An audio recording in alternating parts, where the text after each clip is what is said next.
నమస్తే అండి. ఎలా ఉన్నారండి? అంతా బాగున్నారా? నేను కూడా బాగున్నానండి. ఈరోజైతే చక్కగా చేపల కూరలు చేశానండి. చిట్టి మట్టి దాకల్లో చికెను మటను వండలేదు, కానీ చేపల కూరలు మాత్రం చేశాను. ఒకటి ఇగురు, రెండు పులుసు. చక్కగా ఇదైతే ఇగురు చేప అండి, కొయ్యంగ చేప ఇగురు అన్నమాట. ఇదైతే తుళ్ళి చేప పులుసు. అది పులుసు చూసారా, చూస్తుంటే నోరూరిపోతుందా? ఏమండి, చేపలు నీసు తినే వారి గురించి చెబుతున్నాను చూడండి.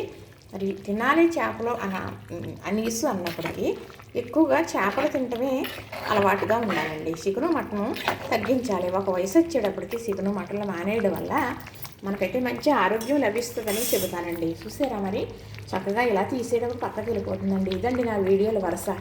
చూసారు కదా, చక్కగా చిట్టిమట్టి దాకల్లో చేపల కూరలు రెడీ అయిపోయినాయండి.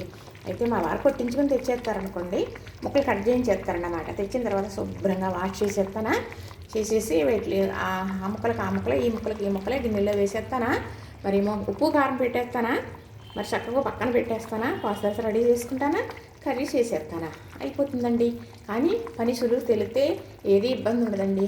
ఏదన్నా పనికి ఒక్కొక్కసారి ఇలాంటి వంటలు అనేటప్పుడు చాలా పని అని అంటారు. పని ఎందుకు అవుతుందండి? ఒకరికొకరు హెల్ప్ చేసుకుంటే ఎందుకు అవుతుంది? కానీ మనకు రోజు చేసే పని కదా, అది కూడా పని అనుకుంటే ఎలానో అలానే అనుకుంటానండి నేను. చక్కగా మరి ఇగురు చేప ఇగురు, పులుసు చేప పులుసు పెట్టాను. కానీ మా అమ్మగారు అయితే ఏ చేప అయినా సరే, మా అమ్మగారండి చక్కగా ఏం చేసేవారంటే, మరి మంచిగా పెద్దగా ఉన్న ముక్కలని ఇగురు వండేసేవారండి.